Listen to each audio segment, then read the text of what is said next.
24 Central.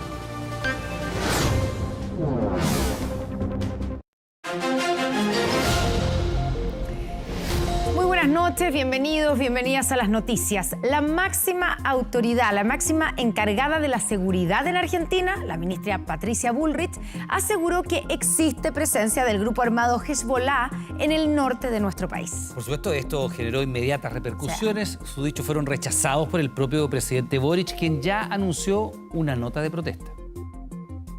Hezbollah, que está en la triple frontera de Paraguay, Brasil y Argentina. También se ha visto en el último tiempo presencia en Iquique, en el norte de Chile. Así de tajante fue la ministra de Seguridad de Argentina sobre la presencia de dicho grupo chiita en nuestro territorio. Para muchos países occidentales, el brazo armado de Hezbollah es considerado principalmente como un enclave terrorista, cuyas redes se han extendido mucho más allá de las fronteras de Medio Oriente, donde surgió en 1982. Hay una rama claramente militar, hay una rama política y tiene una rama social y una rama que no es oficial, pero creo yo que hay suficiente evidencia para concluir que opera, que es una rama social financiamiento. Justamente este último brazo es el que está causando preocupación entre autoridades internacionales. Respecto de los dichos de la ministra de Seguridad de Argentina, en nuestro país el presidente respondió fuerte y claro. Le exijo a la ministra de Seguridad de Argentina, en donde este es el segundo comentario que hace sin antecedentes, es que si tiene antecedentes que los entregue. Pero estas declaraciones por la prensa al tuntún, a mí por lo menos no me parecen y vamos a hacer llegar una nota de protesta también mediante Cancillería. Hace solo algunos días el Congreso estadounidense discutió la posibilidad de que Hezbollah tenga negocios en Chile. Sabemos que están generando dinero para enviar a su organización. Un lugar en particular donde eso ha estado pasando hace un tiempo es en Chile. El senador republicano incluso acusó al gobierno de Gabriel Boric de no estar tomando cartas en el asunto. Creo que hay razón suficiente para estar preocupados de que el lado chileno no está haciendo lo suficiente para desbaratar estas redes. El atentado sufrido por la Asociación Mutual Israelita-Argentina en 1994 y que dejó 85 muertos, marcó el primer ataque que se le adjudica a Hezbollah en América Latina. Desde entonces, fuentes de inteligencia barajan la posibilidad de que la organización siga realizando actividades en algunos puntos de la región. Es de consenso de que hay una estructura de Hezbollah en la zona de la triple frontera paraguayo-argentino-brasilera, pero no es de consenso el que haya activos de Hezbollah en la otra triple frontera peruano-chilena-boliviana. La ministra del Interior y encargada de seguridad del país, Carolina Toá, respaldó a los servicios de inteligencia que existen en nuestro territorio. Siempre están observando cualquier movimiento, cualquier antecedente, y en este momento Chile no tiene amenazas de ataques de Hezbollah. Tampoco existe ninguna investigación en curso contra Hezbollah por parte de las autoridades nacionales. Normalmente las materias de este tipo las ven las comunidades de inteligencia. Y por ende creo que es el camino donde debieran tratarse estas materias. Ahora, de un proceso investigativo en particular que mantenga la pedida abierta, no tenemos ninguno. Desde Chile pidieron a Argentina utilizar canales oficiales a la hora de entregar antecedentes en una materia tan delicada como la posibilidad de que este grupo armado pueda tener presencia activa en el norte del país.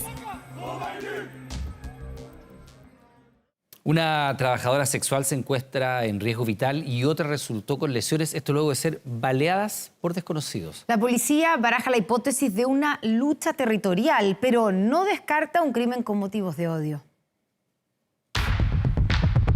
Se acercó tranquilamente sin levantar sospecha. Cuando estaba a solo 1 metro, atacó. Fueron 2 mujeres, a una la balearon y la otra la balearon en la pierna. El barrio 10 de Julio se caracteriza por ser un sector comercial, conocido por la venta de repuestos y accesorios para autos. Eso al menos durante el día. Este sector igual es complicado. Es súper complicado, sobre todo en la noche. Pero es de todos los días aquí los balazos. Todos los días después de las 10 de la noche uno no puede salir aquí ya. Cuando se va la luz, la escena cambia completamente. La esquina, la venta de droga, la prostitución, todo eso. 3:19 de la madrugada de este martes y este vehículo se estaciona en Fray Camilo Enríquez. Uno de los ocupantes se baja y observa desde la esquina. Le da aviso a su compañero y avanzan. Su objetivo se encuentra en este paradero. Es un grupo de trabajadoras sexuales. Que eran unas chicas que trabajaban de noche. El desconocido se acerca un poco y saca el arma por sorpresa. Dispara de manera indiscriminada en al menos 10 ocasiones. 2 víctimas de nacionalidad venezolana en situación migratoria irregular en el país fueron lesionadas con arma de fuego. El resto de las mujeres corrió. Lo mismo hicieron los atacantes, se subieron al auto y escaparon. Aquí se paran niñas en la noche, en toda esta esquina.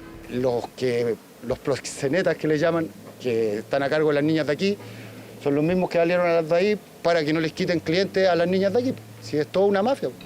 Comercio sexual que se ha tomado estas calles. Tráfico, peleas y escenas como esta, con las que deben convivir en este denominado Barrio Rojo.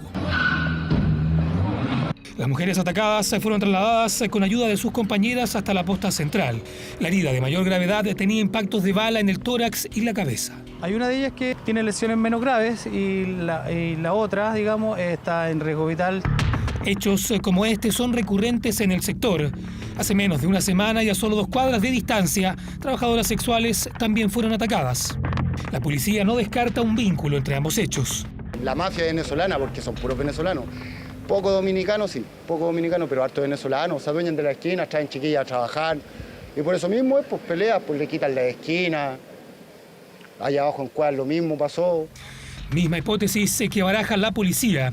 Aparentes peleas territoriales para determinar el espacio que pueden ocupar para ejercer la prostitución. Los antecedentes que podamos obtener en el transcurso de esta, vamos a poder vincular si es que efectivamente tienen que ver con bandas que están cobrando por el territorio o no, o es otra situación la que aquí se genera. Tampoco se descarta un crimen por odio. La persona internada actualmente de gravedad es una mujer trans. Esperamos que la Fiscalía y las autoridades efectivamente puedan investigar para saber si fue o no un crimen de odio en función de la identidad de género de estas trabajadoras del comercio sexual.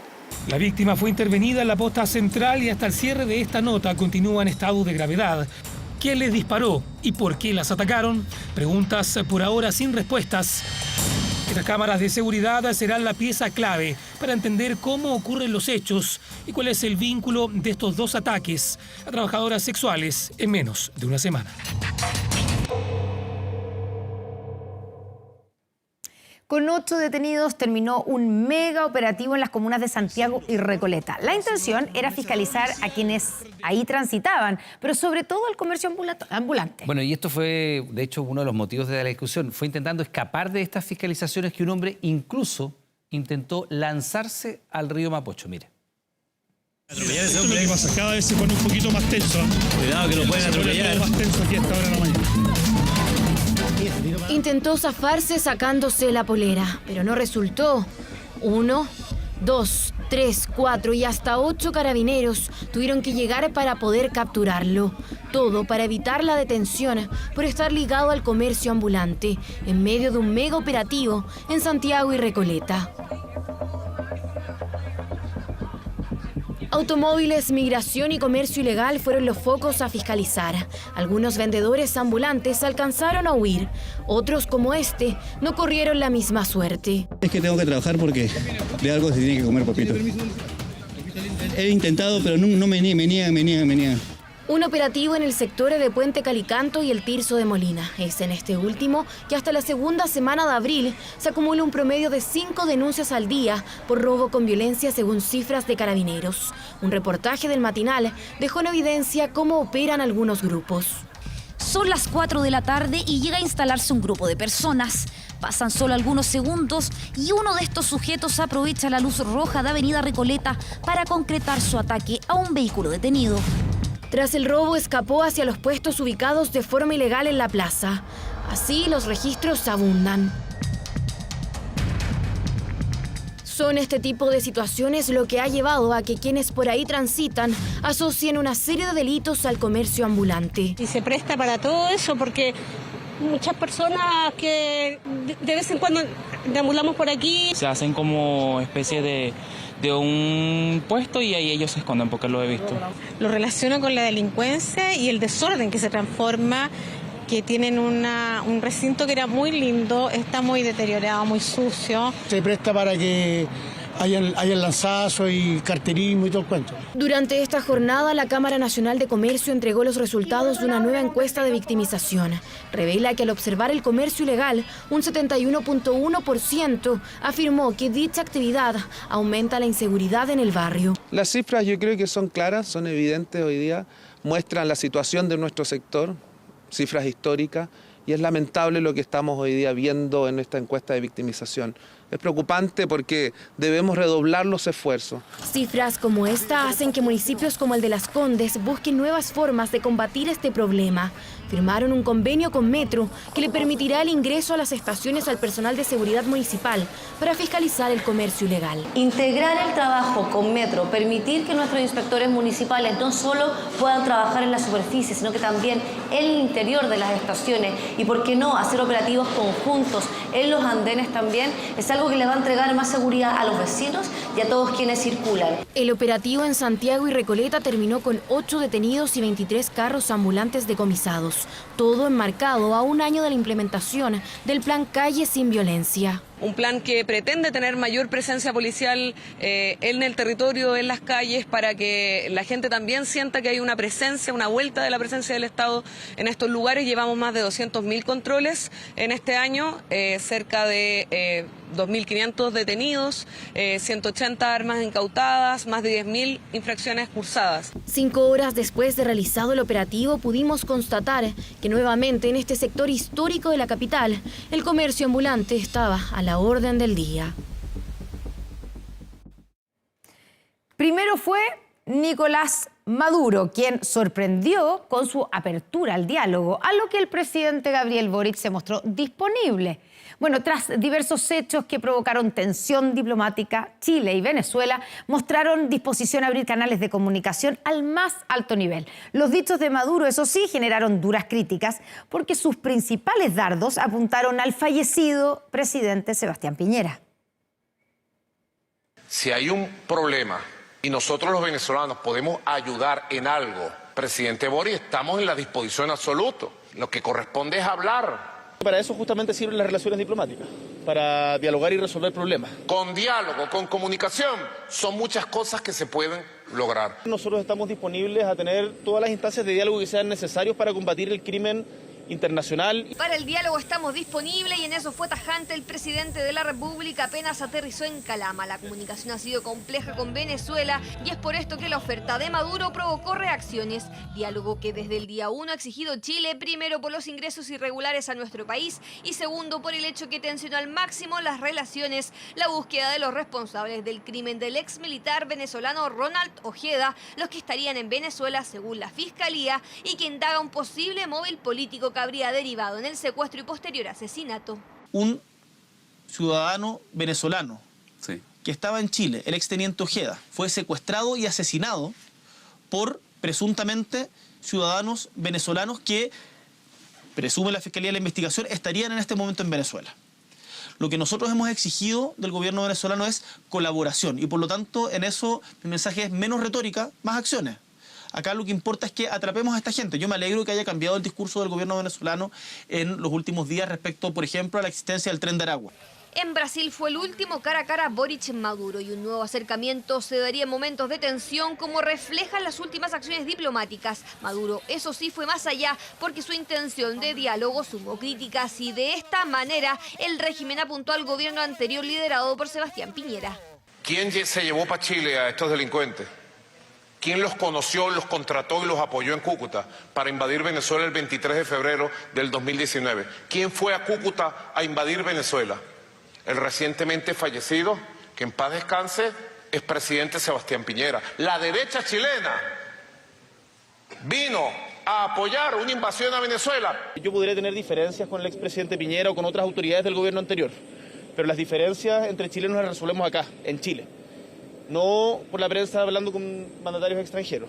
Maduro así recordó el día en que Sebastián Piñera viajó a Cúcuta, día en que no se abrió la puerta a migrantes venezolanos aseguraron en el entorno del exmandatario, que con cifras han rechazado esa idea. Incluso el Grupo Libertad y Democracia, instancia que fue liderada por el expresidente, emitió una declaración criticando los dichos de Maduro. El documento fue firmado por exmandatarios y el exministro del Interior de la administración Piñera, Andrés Chadwick. La acusación de que el expresidente Sebastián Piñera tuvo algún papel en la introducción del tren de Aragua en Chile no solo carece de fundamento, sino que también refleja la continua irresponsabilidad con la que la dictadura venezolana maneja el tema de la seguridad y la criminalidad transnacional. Durante todo el periodo del presidente Piñera, ingresos clandestinos 88.000. Incluso ahora, con cambio de gobierno y otro, con el presidente Boric, 100.000 ingresos clandestinos en estos 2 años. O sea, más que todos los ingresos clandestinos en la época del presidente Piñera de Cúcuta. Esas cifras que se mencionan hay que darlas por año.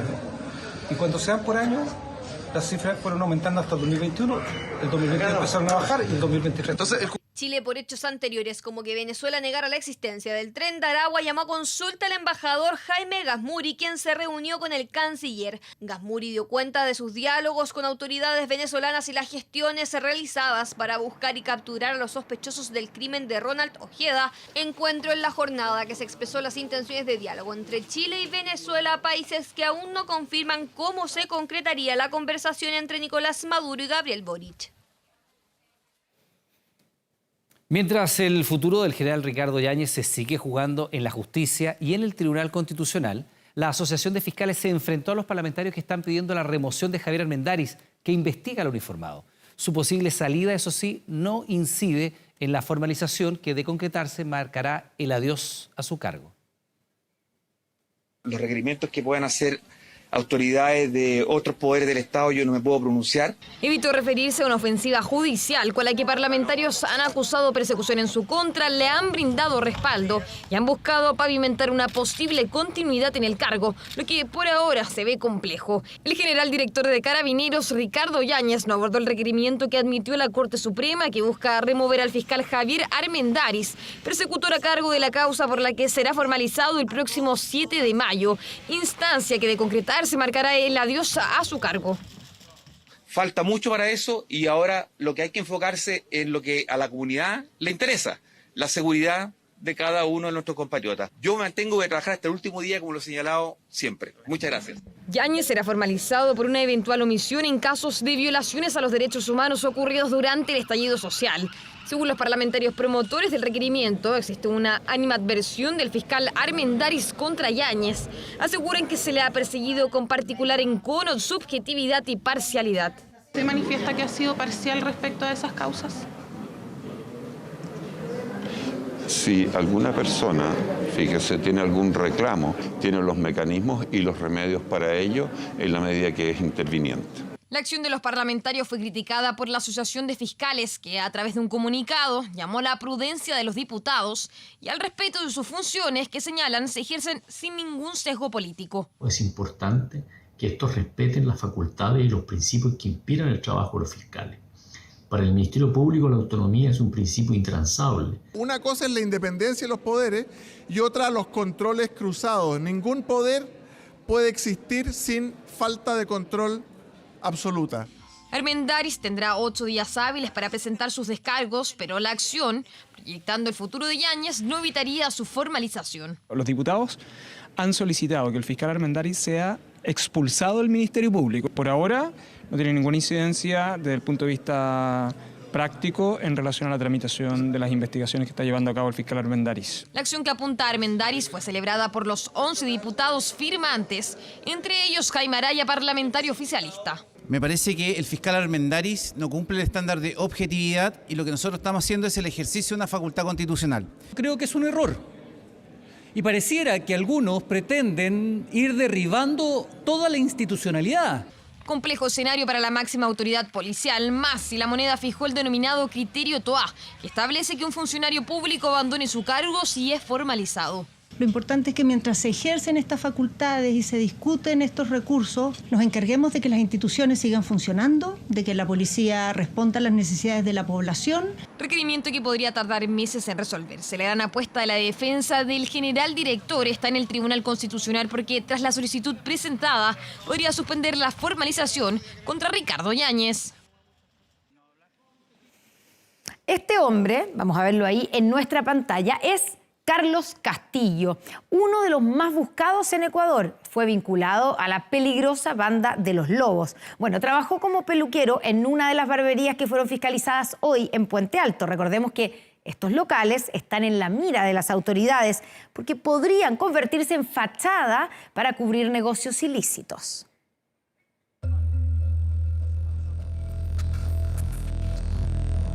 Un parecido entre ambas fotografías que llamó la atención. La barbería de Marvel, que fue fiscalizada la mañana de este martes, es la misma en la que trabajó Carlos Castillo, miembro de la banda Los Lobos, como peluquero. Incluso vecinos dicen haberlo visto por el sector. Esta foto la hace sentido, haberlo visto. Sí, parece que sí. Sí. Carlos Castillo era uno de los 10 prófugos más buscados en Ecuador. Fue detenido el pasado 6 de marzo y tiene una orden de extradición. Por eso su vinculación con esta barbería, que no tiene patente comercial, encendió las alertas. La están cerrando en este momento, yo se los anticipaba. No está el permiso a la vista, no lo tienen acá. ¿Cierra? Sí, se cierra el local. Esa persona está detenida y el Ministerio Público está llevando adelante la investigación. Nosotros como municipalidad no tenemos cartas en ese asunto, pero obviamente en la medida que podamos contribuir con la Fiscalía siempre lo vamos a hacer. Vamos a desarrollar una investigación un poco más profunda para establecer y obviamente también disponer todos los antecedentes al Ministerio Público en caso de ser necesario. En total, 4 barberías fueron fiscalizadas. De ellas, un barbero del sector se percató del procedimiento y al ver que tenía su patente vencida fue a renovarla. Te lo había olvidado. Y entonces como vi que esta mañana estaban haciendo el procedimiento, fui a comprarlo rápido. Solo en Puente Alto hay 153 barberías inscritas, de las cuales 77 están morosas y 76 al día. Hay mucha barbería que por aquí hay como 6, allá tiene 8.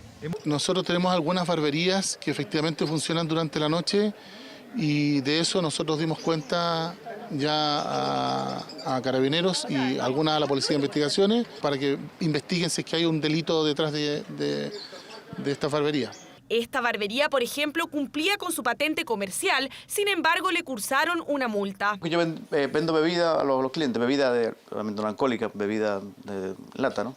Y por eso, porque tengo que ampliar el giro, dice. Y una cerita que se vende poco, pero bueno, ahí la tenemos. Pero la barbería llamó la atención y será investigada. En su iniciación de actividades, la patente figura con 1 millón de pesos. Eso es lo que vamos a tener que ver, porque aquí el inicio no veo 1 millón, yo veo un poquitito más.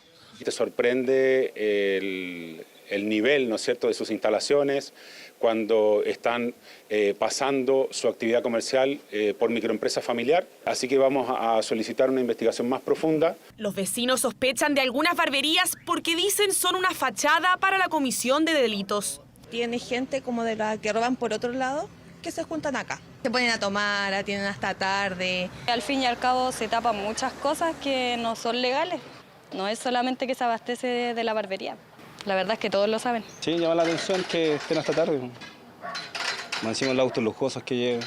Fiscalizaciones necesarias para detectar cualquier irregularidad en el ejercicio de este oficio que va en aumento y así no empañar el trabajo de quienes cumplen con la normativa.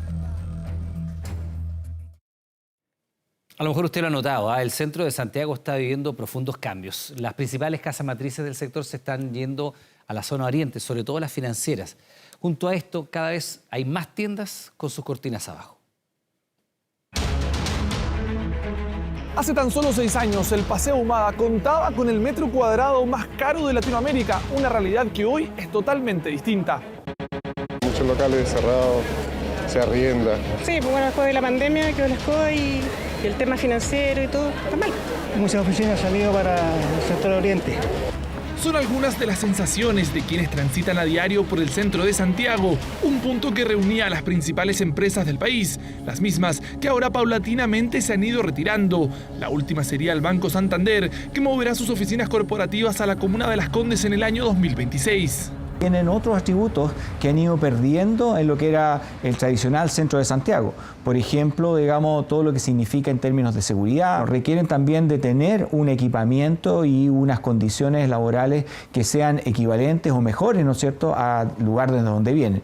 Al cierre de oficinas centrales y el adiós de buena parte del sector financiero, se suma el de numerosos comercios. De hecho, el local donde se encontraba la histórica tienda París continúa con sus cortinas abajo, un duro golpe que han notado en esta tienda ubicada en pleno Paseo Ahumada. Decir que estamos en welfare con Ahumada todavía sigue siendo un valor muy grande y para poder representarlo hacia nuestros clientes. Han pasado cerca de 5 años desde esa entrevista y el panorama hoy es totalmente distinto para quienes trabajan en esta sastrería, que han visto en primera persona cómo cambió la zona. El centro que fue hace 8 años atrás, 7 años atrás, no es lo mismo. Han cerrado muchas tiendas pequeñas de acá de las galerías, que nos ha afectado bastante el tema de la inseguridad. Estamos cerrando mucho más temprano que antiguamente. Ahora a las 6 de la tarde ya estamos cerrando todo el tema del centro de Santiago. Una menor demanda por el centro de Santiago que ha quedado reflejado en los precios. Según datos de Arenas y Cayo, en el año 2019 el metro cuadrado costaba 58,5 UF, algo así como 2.176.000 pesos. Hoy su valor es de 46,7 UF el metro cuadrado, es decir, poco más de 1,7 millones de pesos. Ya no existe esa demanda tan alta por arriendo y venta y vemos, por supuesto, muchos carteles de propiedades importantes que quedan disponibles para la venta, quedan disponibles para arriendo y los valores por metro cuadrado también han tendido fuertemente a la baja. Un escenario adverso para Santiago Centro que ha llevado a que las marcas e instituciones financieras se muden con sus casas matrices acá, al sector oriente. Providencia, Las Condes y Vitacura son algunas de las comunas elegidas por distintas organizaciones. De hecho, gran parte del sector financiero de nuestro país hoy se encuentra en alguna de estas comunas.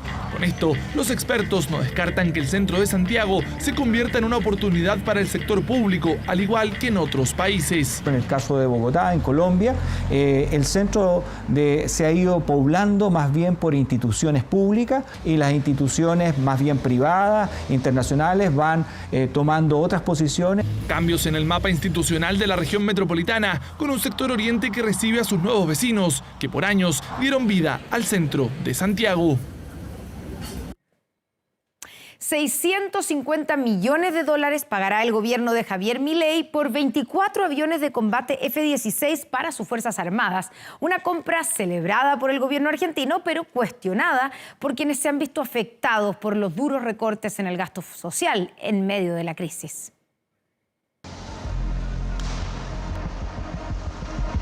Camiones lanzaaguas, enfrentamientos con la policía y miles de argentinos indignados. Las protestas sindicalistas contra los recortes del gasto público del presidente Javier Milei ganan terreno en un país que lidia con una inflación interanual de 287,9%. El mismo país que este martes fue testigo del que su ejecutivo catalogó como un hito y el inicio de una nueva era.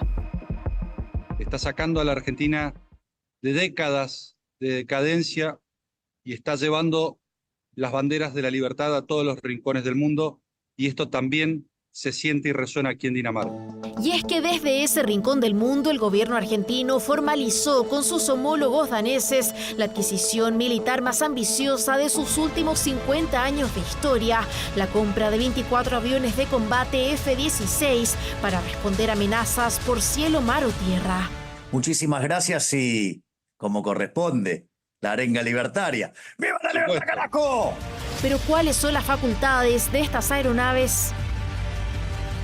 Tiene un poder de fuego muy grande, es un avión excesivamente versátil, puede combatir aire-aire o aire-tierra. Rompe la velocidad del sonido, lo cual es extremadamente operativo para todo lo que tiene que ver con el control territorial y el marítimo también. Un contrato de 650 millones de dólares, unos 642 mil millones de pesos chilenos, por 24 aviones que consumen cada uno otros 20 mil dólares por hora de vuelo y que han puesto en tela de juicio las prioridades de un país sumido en una grave crisis económica. Las Fuerzas Armadas son una prioridad porque, te repito, la Argentina no es solo, por supuesto, la economía, sino que hay otras áreas que también consideramos sensibles y fundamentales, como es nuestra defensa nacional. Según registros oficiales, un 41,7% de la población trasandina, 12 millones de personas, viven en situación de pobreza, cifras que según cálculos de la Universidad Torcuato Di Tella ya se elevan por encima del 51%, aumento que según asesores del mandatario no sorprende a nadie. Este gobierno lo que ha logrado ha sido llevar el déficit fiscal a cero en tiempo récord y además reducir fuertemente la cantidad de dinero. Pero el anunciado contrato, además de los aviones, contempla motores de repuesto, equipos de guerra electrónica, cascos y misiles de entrenamiento. ¿Podría esto significar una amenaza para Chile?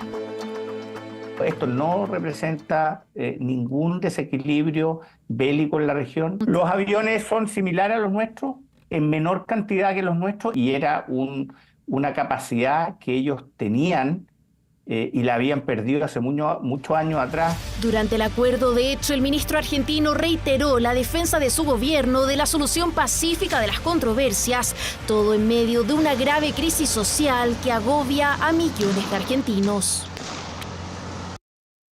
Llevar el sueldo mínimo a los 630.000 pesos, esa es la propuesta que la Central Unitaria de Trabajadores le hará al gobierno. La idea que tienen es llegar a ese monto al final de la administración del presidente Gabriel Boric, algo que ya miran con recelo desde las pymes. ¿Cuánto cree usted que debería ser el sueldo mínimo en Chile? Creo que 600 es el piso mínimo como para que la gente ya empiece a estar bien. Yo creo que de 700, 800. Es una aspiración que tienen muchos trabajadores en Chile, que el sueldo mínimo sea lo máximo posible. Una discusión que revive cada cierto tiempo y en la que entró de lleno la CUT con una nueva propuesta. Y nosotros hemos planteado 630.000 pesos porque queremos superar esa línea de la pobreza. Es la nueva meta de la Central Unitaria de Trabajadores, que el sueldo mínimo, que hoy se encuentra en 460.000 pesos y que este 1 de julio llegará a los anhelados 500.000, suba hasta los 630.000 pesos al final del mandato del presidente Boric. Los salarios han ido creciendo, pero también ha ido creciendo el costo de la vida y es ahí donde creemos que es fundamental tener un salario vital, un salario que permita para cubrir las necesidades reales de hoy día de las personas. Si bien hemos cumplido una meta, creemos que no es la meta final. Y esas necesidades se fundamentan en que hoy la línea de la pobreza para una familia de 4 personas llega a los 600.000 pesos, muy por encima del actual salario mínimo. Todavía es poco. ¿Usted cree que todavía es poco? Todavía es poco, claro, porque piense usted, la gente hoy día vive... ¿Cómo vivimos los chilenos? Pésimo. Imposible vivir con un sueldo así. Y debería ser más, es muy poco lo que gana el chileno. Una propuesta que genera rechazo en las pymes, que aseguran que hoy para muchas ya será difícil pagar los 500.000 pesos en julio. A ellos suman que los costos laborales se han disparado con la ley de 40 horas, la crisis de seguridad y la futura mayor cotización previsional. No estamos en condiciones de poderlo pagar. Hoy día estamos complicados para pagar 500.000 pesos. Creemos que es una irresponsabilidad. Es simplemente imposible para el mundo de las micros, pequeñas y medianas empresas. Hoy día, a duras penas, las pymes están pagando los actuales niveles de salario mínimo con subsidios que son insuficientes. Es una alza del sueldo mínimo de un 26% si consideramos los 500.000 pesos que tendremos en julio. Por ello, varios economistas creen que cualquier incremento debe observarse con cautela para no impactar el mercado laboral. De no mediar algún tipo de política paliativa, esto generaría daños a la empleabilidad, especialmente de aquellos segmentos de trabajadores con menor experiencia laboral y que ejercen labores de menor calificación. Por tanto, ese es un esfuerzo, obviamente, que se va a abordar en el marco del diálogo social, pero quiero destacar lo que hasta el momento se ha hecho, que sin duda que es un logro muy importante en términos comparativos con lo que se había hecho en anteriores gobiernos. Una idea que la CUT presentará esta semana al gobierno, a días de una nueva conmemoración del Día del Trabajador. El presidente Boric encabezó la ceremonia de traspaso de fondos de la ley del royalty minero. En Calama, el mandatario anunció transferencias por más de 93.000 millones de pesos a 307 comunas del país, debido precisamente a las ganancias generadas por el cobre. Estos recursos comenzaron a ser traspasados a las comunas el pasado viernes, y esto como parte de esta ley de royalty aprobada en 2023 y que considera un fondo de equidad territorial y un fondo para compensar las externalidades de la actividad minera. Tenemos declaraciones. Con justa razón se ha dicho históricamente que el cobre es el sueldo de Chile y queremos que este sueldo llegue a todos, con especial énfasis en las comunas que se han visto postergadas o que presentan mayores dificultades presupuestarias y también aquellas en donde se realizan las faenas mineras. El Partido Republicano anunció que presentará una moción de censura a la mesa directiva de la Cámara. Recordemos que fue elegida ayer. Esto luego de que el vicepresidente Gaspar Rivas afirmara que el ministro Álvaro Elizalde le ofreció el cargo. Bueno, aunque después aclaró sus dichos, los parlamentarios acusaron presunta intervención del Ejecutivo. Giselle Vergara tiene todos los detalles a esta hora desde el Congreso. Giselle, buenas noches. Así es, a 24 horas de la elección de la nueva mesa de la Cámara de Diputados. Ocurre una situación durante esta jornada que tiene que ver con una presentación de censura por parte del Partido Republicano a la constitución de esta mesa, específicamente por las declaraciones del vicepresidente de ella, el diputado Gaspar Rivas, que en una entrevista en un medio de comunicación señala que desde el gobierno le habrían ofrecido esta vicepresidencia. Específicamente apunta al ministro de las Express, Álvaro Elizalde. Una censura de mesa de la que se había conversado durante la jornada, de la que habían planteado también parlamentarios del Partido Social Cristiano y que no se materializa de parte de ellos, pero sí de parte de republicanos. De Chile Vamos señalan que ellos van a ser más cautelosos, pero eso sí, le envían una carta al presidente de la República, Gabriel Boric, para pedir que evalúe la continuidad del ministro Elizalde a cargo de la cartera a propósito de los dichos del diputado Gaspar Rivas. Pasemos de inmediato a escuchar declaraciones del jefe de bancada de republicanos, Gabriel Schubert, y también del ministro Elizalde, que responde durante esta tarde a los dichos de Gaspar Rivas y a las acusaciones que se están planteando desde el Congreso Nacional. La censura es a la mesa producto de que esta mesa tiene un vicio de origen por cuanto los votos se obtuvieron a través de la intervención y las ofertas del Poder Ejecutivo. Eso no es aceptable. Queremos saber qué tipo de ofertas se han hecho a otros parlamentarios también. Yo no soy exégeta de ningún parlamentario, no soy su intérprete. Lo cierto es que él aclaró sus dichos y los precisó. No ha habido ningún ofrecimiento de parte del gobierno. Sí, como yo les señalaba, esta solicitud de censura se presenta a la Secretaría de la Corporación de la Cámara de Diputados, de la cual se va a dar cuenta durante la jornada de mañana en la sesión de la sala y se va a tener que esperar hasta el próximo lunes para poder votarse por parte de los parlamentarios. Aprobar esta censura necesita de 78 votos, a mayoría simple, y vamos a ver cómo se desarrollan las conversaciones durante estos próximos días para ver si llegan o no con los apoyos para el Partido Republicano, que fueron quienes ya presentaron la censura a la mesa de la Cámara de Diputados. Vamos a ver cómo le va a los republicanos con esta primera ofensiva en contra de la nueva mesa de la Cámara Baja. Gracias, Giselle. Muy buenas noches.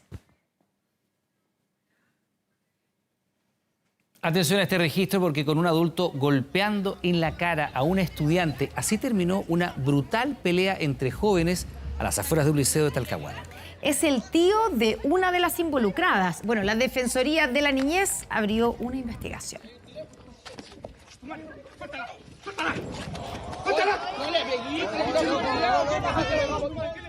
Fue la inesperada y violenta forma en que terminó esta riña, que segundos antes habían iniciado dos alumnas en Talcahuano. Violencia al exterior del emblemático Liceo A21 que partió con las dos involucradas conversando tal como se ve en el registro grabado por los mismos estudiantes. Sin embargo, el diálogo escaló rápidamente.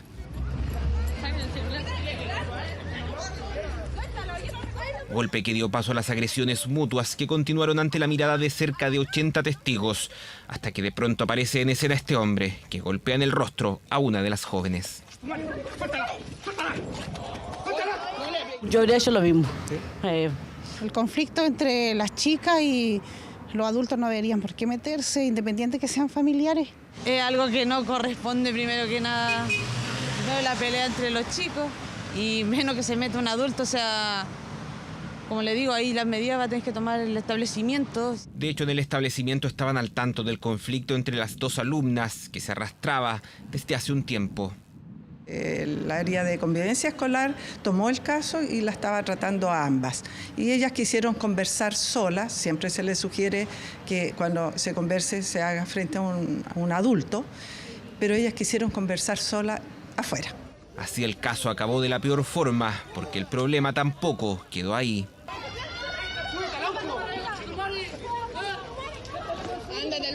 El mismo registro muestra cómo tras la agresión el grupo de estudiantes comenzó a seguir por la vía pública al hombre.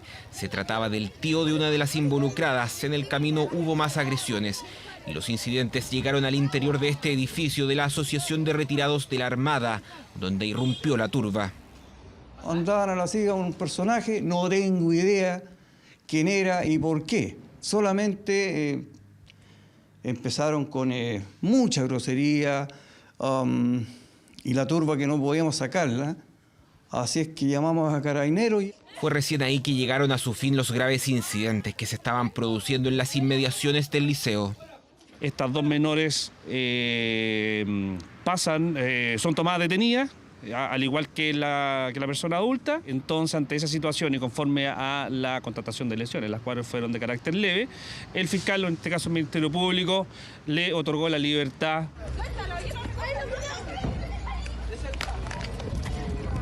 Por ahora la Defensoría de la Niñez ya está en conocimiento del caso y se evalúan las posibles acciones a seguir, todo a raíz de un conflicto entre dos estudiantes que llegó a los golpes y que dejó a una joven herida tras la intervención de un adulto que también utilizó la violencia.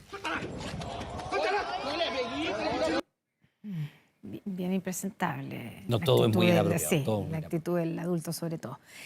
El escenario económico adverso que ha enfrentado nuestro país, junto con una serie de modificaciones que tuvo la ley de insolvencia, llevó a que las personas que se declararan en quiebra aumentaran un 60% en el primer trimestre de este año, esto comparado a 2023. Claro, es una situación que tanto las autoridades como los expertos aseguran se puede prevenir y, si no, sobrellevar de una mejor manera. 800.000 pesos que así, pagáis el arriendo, comes más o menos y se te fue la plata. Entonces la gente endeuda, se vuelve a endeudar y así vive el chileno promedio. Uno se endeuda para tapar un hoyo, a la final es como algo cíclico. Vais tapando otro, no debe terminar nunca. Esa es la realidad que viven cientos de personas en nuestro país. El endeudamiento agobia a una parte de la población que se ha visto obligada incluso a irse a quiebra. Así lo reflejan las cifras del primer trimestre, en donde las personas que tomaron esta decisión aumentaron en un 60%. Es la notoria crisis económica que hace ya muchos años atraviesa el país y que desemboca en una evidente insolvencia económica en los hogares de Chile, derivando así además en el aumento de la morosidad en el pago de las deudas. Eso sí, la cifra se ve incrementada por cambios que ha tenido la ley de insolvencia. Personas naturales que emitían boletas de honorario, que antes eran consideradas empresas por anterior ley y ahora nuevamente consideradas como personas, ahora pueden renegociar como personas naturales, en un proceso gratuito, rápido, en la superintendencia, o pueden liquidarse como personas. Pero, ¿cuándo se puede saber que es necesario irse a quiebra y qué significa? Es una solución ante una situación de insolvencia que es insuperable. Me queda no otra solución que la quiebra o liquidación, que es la entrega de mis bienes para que se rematen y con el producto del remate paguen las deudas hasta donde alcance y todo el saldo que no se alcanzó a cumplir se extingue. La otra alternativa es la renegociación. Para esto se necesita tener dos deudas vencidas por al menos 90 días por un valor cercano a los 2.900.000 pesos y que no estén judicializadas. Cuando tú tienes como persona la capacidad de pagar en el futuro un acuerdo renegociado, por ejemplo, tú puedes pagar a mayor cantidad de cuotas. Con eso te baja al tiro la carga financiera. Además de mayor cantidad de cuotas, vas a tener menores tasas de interés. Logras también muchas veces periodos de gracia. Opciones que para autoridades y expertos hoy presentan una serie de facilidades antes de acudir a prestamistas informales para solventar las deudas, un acto que preocupa ya que según un estudio realizado por la Universidad Gabriela Mistral, un 3% de las personas acude a este tipo de financiamiento. Está creciendo peligrosamente el mercado informal en que los mecanismos de cobro son ilegales y sobre todo en que la usura es parte de la lógica de lo informal. Muchos de los que caen en insolvencia, por lo tanto, están recurriendo a aquellos que no solo son delincuentes, sino que usan el dinero como una forma de extorsión. Además, los especialistas aseguran que irse a quiebra en la actualidad significa partir de cero. Por la nueva ley, ya tienen que salir de los registros de deuda en no más de 30 días. Y por lo tanto, los acreedores financieros, pero también quienes administran bases de datos, tienen que sacar en menos de un mes los registros de deuda a estas personas que pasaron por estos procedimientos. Procesos nunca fáciles para la población, pero que de ser necesarios son una buena forma de comenzar a reemprender, de la mano de una superintendencia de insolvencia que guía a las personas de manera gratuita y con información detallada que puede encontrar en telaclara.cl. Lo siguiente es insólito. Fíjese que un asaltante ingresó a una casa para robar joyas y dineros. Tras amarrar y amordazar a la dueña de casa, se quedó dormido por el excesivo consumo de alcohol y drogas. Ni el magistrado fue capaz de espantarle el sueño, incluso en su propia audiencia de formalización, este delincuente se quedó dormido. Un profundo sueño que a este ladrón, alias El Dorito, le pasó la cuenta durante esta madrugada. Fue detenido por carabineros tras quedarse dormido al interior de un domicilio al que había ingresado a robar. Revolvió cuanto quiso los cajones y muebles de esta casa en el Cerro Los Placeres de Valparaíso. Incluso amordazó y amarró a la propietaria. Sin embargo, para fortuna de la víctima, un aparente consumo de alcohol y drogas le pasó la cuenta. Mira, ese cojín impuso ahí, po, y ahí se quedó. Entonces yo vine despacito, vengo, pego las llaves de aquí y me voy. Según él que yo era millonaria.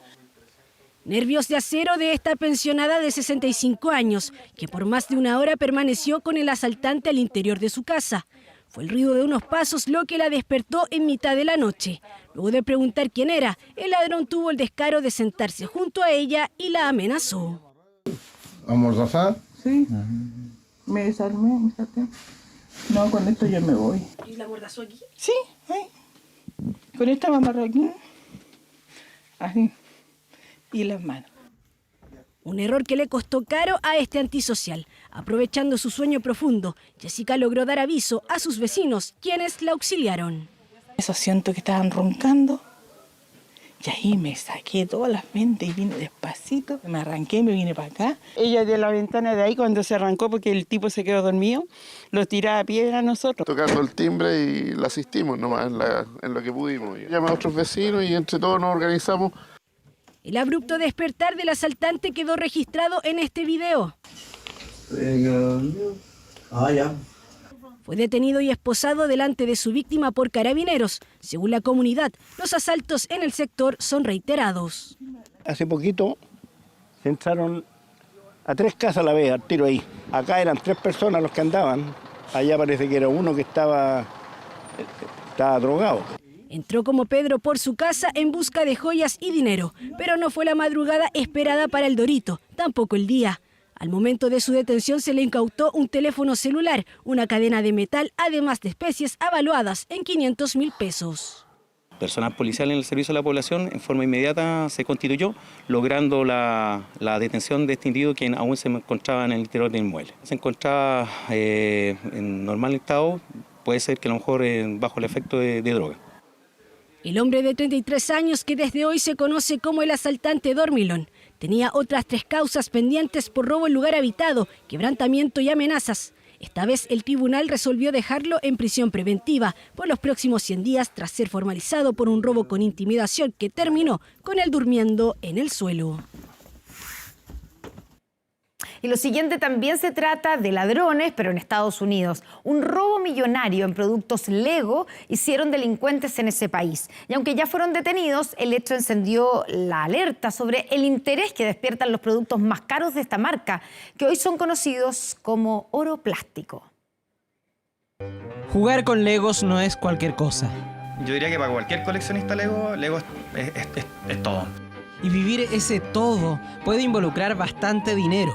Sí, hartos millones, la verdad. Tengo un set del Lego Atari, así una caja. Ya solamente en ese set hay 400 lucas. Este set que está acá atrás vale 250 lucas más. Estamos hablando de que en 4 sets ya te puedo contar 1 millón. Yo creo que toda la colección unos 5 o 6 millones de pesos. Muchos son los fanáticos que están a la siga de las figuras Lego.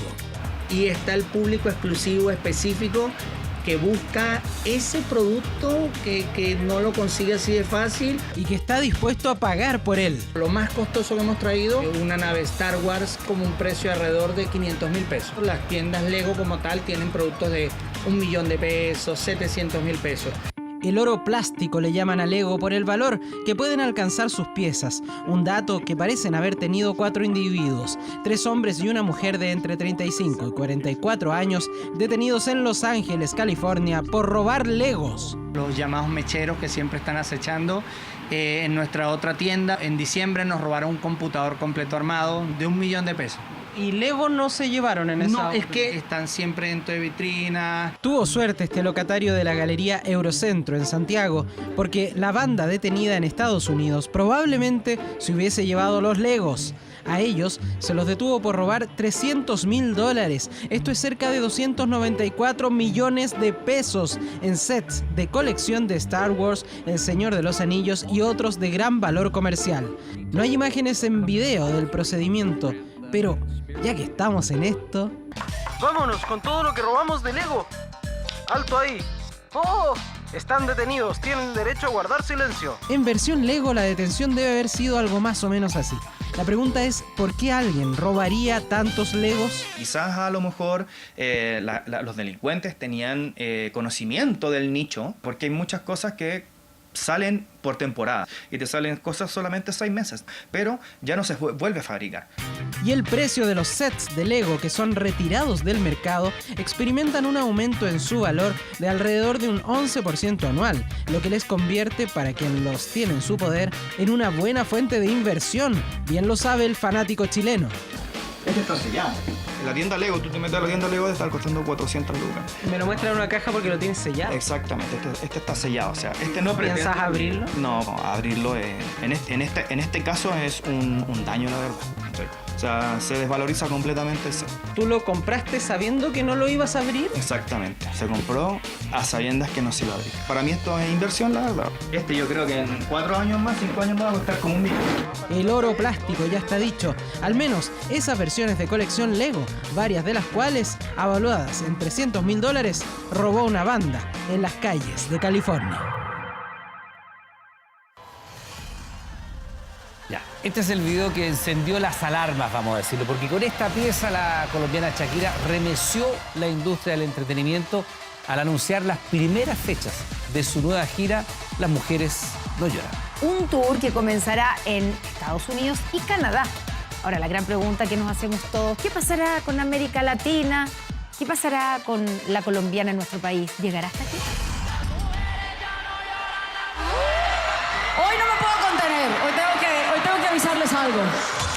Visa, me voy de gira, Visa. ¡Me voy de gira, por fin! La espera terminó y después de 6 años, La Loba regresa con una nueva gira mundial.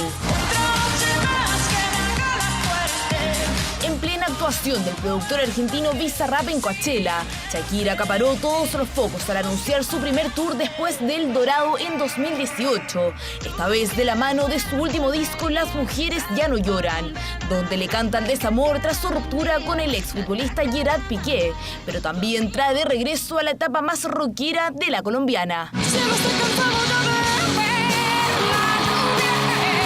Ella de hecho lanza su nuevo tour mundial en Estados Unidos, ¿no? Y eso quiere decir algo, porque esta gira es la de su consagración como estrella planetaria, digamos. Habría que ver cómo Shakira incorpora su cercanía, nueva cercanía con el género urbano. Hemos visto que se ha convertido en algo así como una especie de Beyoncé latina. A través de sus redes sociales, Shakira presentó la primera etapa de su gira mundial, dando a conocer los primeros 14 conciertos que comenzarán en noviembre de este año. Es una generación que conoce muy bien lo que es hacer un show que sea visualmente atractivo, donde haya mucho baile, pero que también tenga hits. Espectáculos que miles de personas de Norteamérica tendrán la posibilidad de presenciar. La colombiana partirá el 2 de noviembre en California, pasará por varias ciudades estadounidenses como Los Ángeles y Miami, pero también estará en Canadá. Anuncio que llena de emoción a miles de fanáticos de Shakira, pero que abre una nueva incógnita. ¿Cuándo anunciará las fechas para América Latina? ¿Incluirá a Chile? Me encanta Shakira. No sé, A mí me gusta la tortura. Me encantaría que viniera a Chile. He recorrido todo el mundo entero. Pero ojalá que venga. Por favor, ven Shakira. Shakira, ven. Son muchos los chilenos que quieren conocer a la colombiana. Suerte que ya tuvo Manuel Navarro, presidente del fan club Shakira en Chile, y Kim Bernales, la vicepresidenta. La primera vez que supe que la iba a ver, ya mi ansiedad era máxima, pero ya cuando estuve con ella lloré como una semana. Yo he estado 2 veces con ella. Siempre es como muy cercana a sus fans, siempre hemos tenido la oportunidad, todas las veces que ha venido, de estar como con ella de cierto modo. Sin embargo, ambos aseguran que ya se preparan para el regreso de Shakira a nuestro país, anhelando que el tour Las Mujeres Ya No Lloran haga una parada en suelo chileno. Lo primero, juntar dinero, porque parece que las entradas se vienen muy caras. Esperemos que no tanto, pero... Y también esperamos que ojalá haga más de un concierto en Chile. De pandemia, de que terminó el último concierto, nos estamos preparando. Claro. Como que termina una gira y nosotros ya estamos pensando en el próximo disco y en la próxima gira. Y ahora sí que no puedo vivir sin ella. Pero en Norteamérica el reloj comienza a avanzar. La preventa comenzará este viernes 19 de abril y la general el lunes 22. Nosotros aún tendremos que esperar para ver si el intérprete de Hips Don't Lie y La Tortura decide traer su nuevo tour al sur del continente. Ya, algo más preocupante que esto. Senapred decretó alerta amarilla en los Andes ante los múltiples focos del zancudo del dengue en la zona. Pese a que no existen casos autóctonos en Chile continental, autoridades intensificaron las fumigaciones y además reforzaron las medidas para evitar contagios.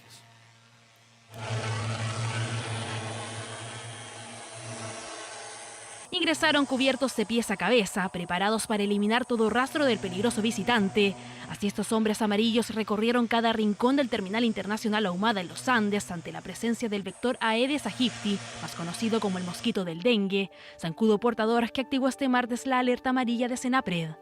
Esto, por supuesto, intensifica nuestras acciones como Seremía de Salud y además llama al intersector a poder colaborar con la erradicación del mosquito. Alarma que movilizó a los andinos directo a las farmacias. Buscan repelentes para alejar de todas las formas posibles al mosquito. La gente pues está viniendo como para ya comprar lo que son sus repelentes, ha habido un aumento como de la pregunta. La gente pues está un poco en alerta. Se piensa que hay enfermos, que personas están a punto de morir. No, lo que hay acá es la detección de un huevo en una trampa, hay un control preventivo. Alarma que también se replica en los colegios de la comuna. A través de charlas, los equipos de salud pretenden informar de los riesgos. Se confirmaron múltiples focos en la zona, en todos sus estados. Por lo mismo, la orientación hacia los recintos cercanos al terminal de buses donde se encontraron los huevos. Nos ponemos a la defensiva un poco y también trabajar con la prevención, que es tan importante para nosotros como establecimiento educacional.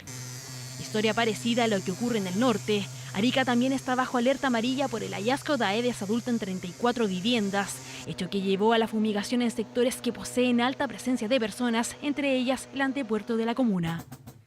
Empezamos a aplicar estas fumigaciones espaciales en todos los estacionamientos, acá en el antepuerto y en los estacionamientos que tenemos autorizados y en todos los lugares donde veamos que haya acumulación de transportes o de camiones que vengan desde el extranjero. Una medida drástica que es erradicar todos los camiones de origen extranjero, pero sobre todo boliviano, de la ciudad. En Chile hay 179 contagios confirmados, 44 de estos en Rapa Nui. En territorio continental suman 135 casos, todos provenientes del extranjero. La mayoría de los casos positivos presentan cuadros de fiebre, dolor de cabeza y aparición de manchas en la piel. Tan solo un 1% tiene algunos signos que se llaman signos de alarma y una proporción muy pequeña de ellos requieren algún tipo de terapia. Pero sí, a pesar de que sea una proporción pequeña, esto puede terminar en un shock y en la muerte. Preocupación que aumenta en miras a la alta temporada de lluvias. El agua estancada es un factor favorable en la reproducción de este diminuto transmisor. Usar ropa adecuada, en lo posible de color claro, mangas y pantalones largos y zapatos cerrados. Usar repelente que contenga DDT en más de un 30%. Alerta amarilla para los Andes, comuna que junto a Arica intensifica la fumigación frente al dengue, en una presencia peligrosa que no tiene víctimas endémicas en nuestro país, pero que mantiene las alarmas activadas ante el aumento de los casos a nivel americano y mundial.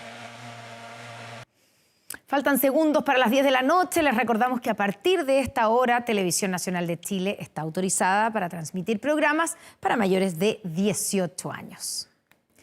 Irán cerró sus instalaciones nucleares ante la amenaza de respuesta por parte de Israel tras sus ataques con drones y misiles durante el fin de semana.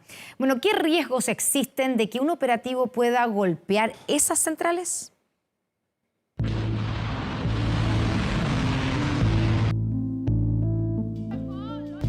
Disparar 110 misiles balísticos directamente a Israel no quedará impune. Responderemos a nuestro tiempo, en la forma que elijamos.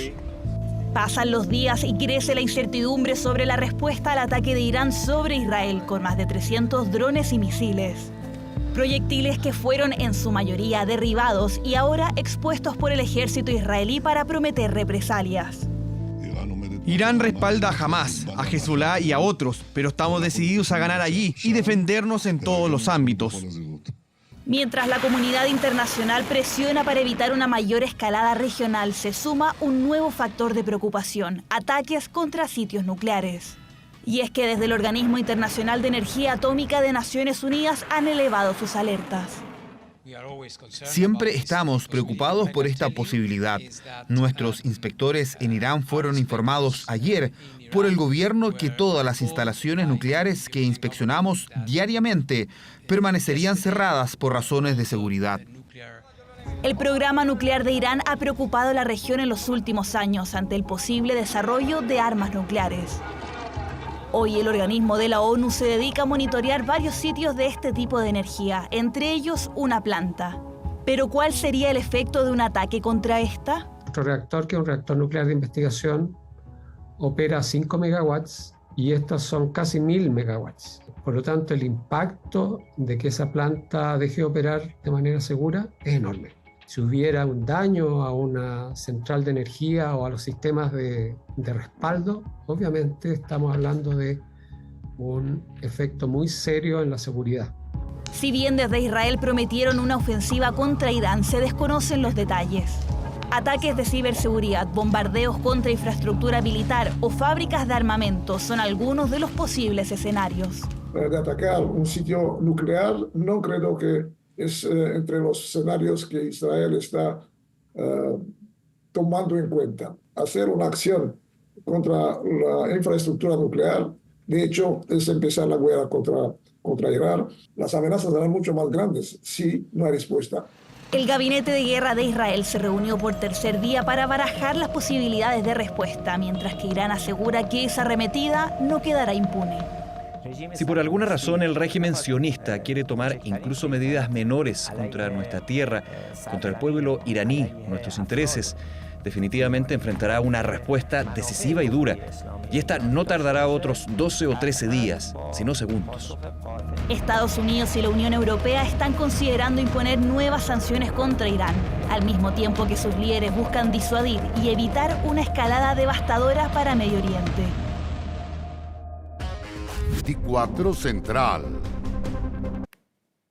Estamos de vuelta en las noticias para contarles que la Corte de Apelaciones de Antofagasta dio un plazo de 7 días hábiles para generar matrículas a 12 alumnos que a esta fecha se mantienen sin ir a clases por falta de cupos y cuyas familias presentaron recursos de protección. Claro, es una figura legal que se ha repetido en otras regiones ante lo que la misma justicia ha denominado una vulneración de derechos básicos. En febrero. El 2023, la hija de Lisette egresó de octavo, postuló a 10 colegios y a la fecha aún espera un cupo en primero medio. La lista de espera no corre y hay 40 jóvenes antes que ella. Avanzó uno. O sea, imagínense la ansiedad, revisando todos los días, varias veces al día la lista de espera. Lloraba, después se le pasaba.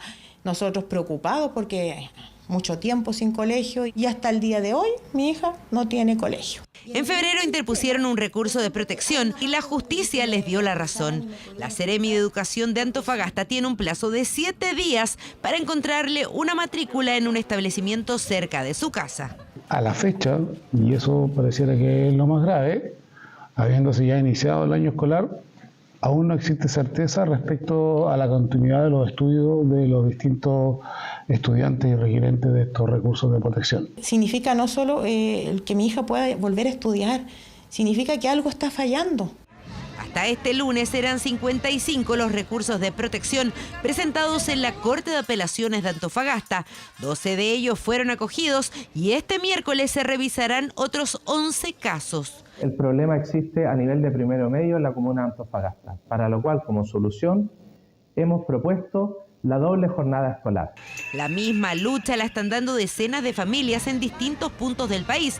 En las Cortes de Santiago y San Miguel se han presentado 11 recursos de protección. En Copiapó, la familia de Pilar, que pasó de curso con promedio 6,4, también recurrió a la justicia.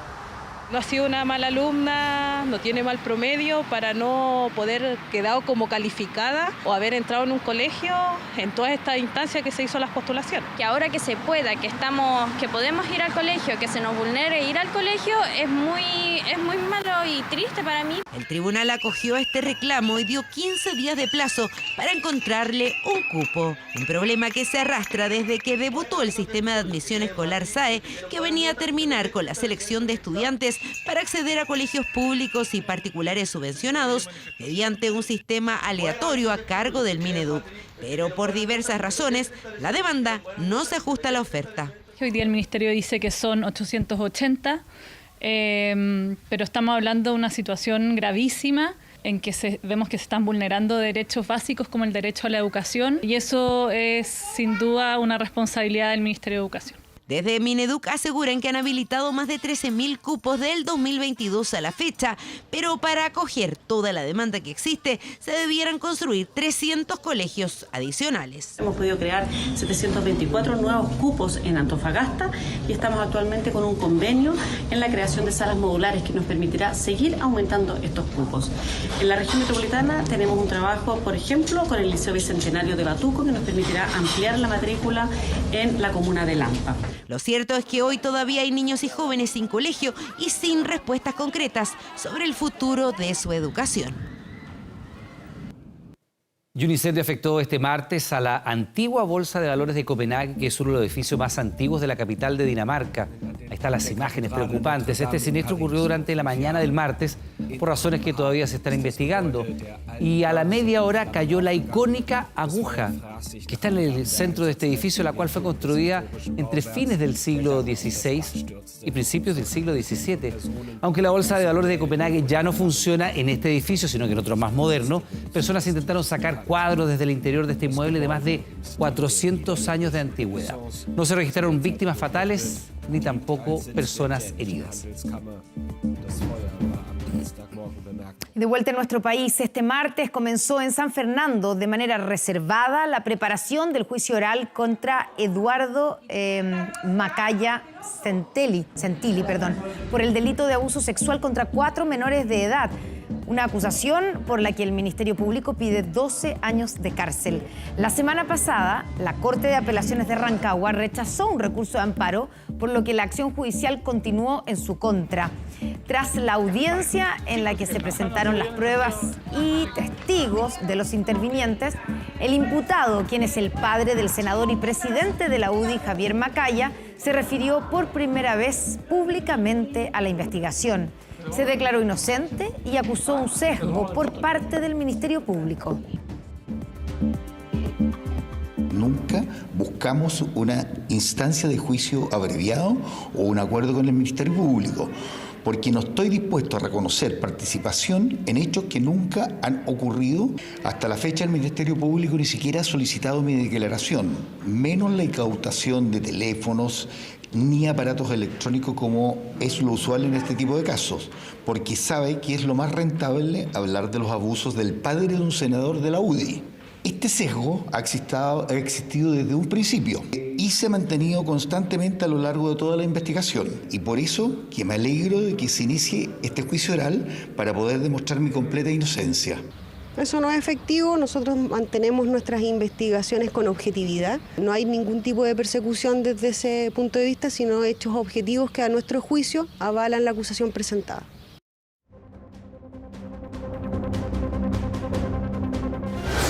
Ya volvimos. 4horas.cl. Atención con lo siguiente, el subsidio al empleo joven 2024, aporte que mejora ingresos de personas entre 18 y 24 años, alista el pago del mes de abril. El manual de postulación, los tipos y fechas de pago y otros datos del beneficio los encontrará en 24horas.cl. Bien, estamos terminando las noticias. Gracias por estar junto a nosotros. Siga acá nuestra sintonía. Llegan nuestras teleseries Yo de Ciudad Mar y Todo por mi familia. Que disfruten. Buenas noches y hasta mañana. Buenas noches.